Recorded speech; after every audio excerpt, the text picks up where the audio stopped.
کیا آپ جانتے ہیں سب سے بڑا جاہل اور بیوقوف کون ہوتا ہے؟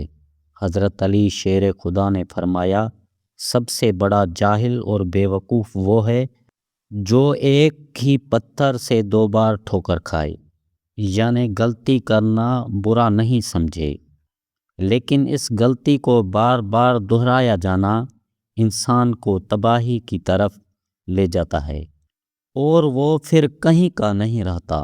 حضرت علی شیر خدا نے فرمایا، لمبا دھاگا اور لمبی زبان انسان کو ہمیشہ الجھا دیتی ہے، اس لیے اپنی زبان کو قابو میں رکھو، کیونکہ ایک لفظ رشتے بنا بھی سکتا ہے اور بگاڑ بھی سکتا ہے اور توڑ بھی سکتا ہے۔ اگر انسان کا اخلاق اچھا ہو تو لوگ اس کے مرنے کے بعد بھی اس کی قبر کا پتہ پوچھتے ہیں اور اس کو یاد کرتے ہیں، لیکن ایک زندہ انسان تمہاری وجہ سے بہائے گئے آنسو زندگی بھر نہیں بھولتا، وہ ہمیشہ یاد رکھتا ہے۔ آج ہم سب ایک بڑی غلطی کر رہے ہیں۔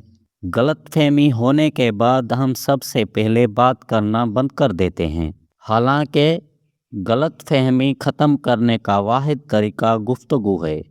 بات چیت سے ہی مسئلے حل ہوتے ہیں۔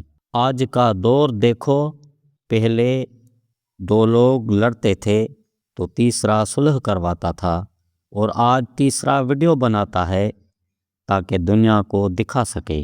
رشتے مقابلے سے نہیں بلکہ احساس سے چلتے ہیں۔ دوسروں کا خیال رکھو، ایک دوسرے کی مجبوریوں کو سمجھو، تبھی رشتے خوبصورت بنتے ہیں۔ درود شریف وہ عبادت ہے جو زبان سے نکلتے ہی اللہ تعالیٰ کی بارگاہ میں قبول ہو جاتی ہے، اور وہ شخص جو یہ یقین رکھتا ہے کہ اللہ جو کرتا ہے ہمارے لیے بہتر کرتا ہے، اس کا ایمان کامل ہوتا ہے اور وہ کامیاب انسان ہے۔ یاد رکھو، اچھی سوچ پر وہ انعام ملتا ہے جو کبھی کبھی اچھے اعمال پر بھی نہیں ملتا، کیونکہ اس میں دکھاوا نہیں ہوتا۔ جب بھی وقت ملے اپنی ماں کے پاس بیٹھ جایا کرو، کیونکہ ماں کے ساتھ گزارا ہوا وقت قیامت کے دن نجات کا سبب بنے گا۔ یہ دنیا بھی عجیب ہے، اس کے بھی عجیب کھیل ہیں۔ ایماندار کو بیوقوف، بے ایمان کو عقل مند اور بے حیا کو خوبصورت کہتے ہیں۔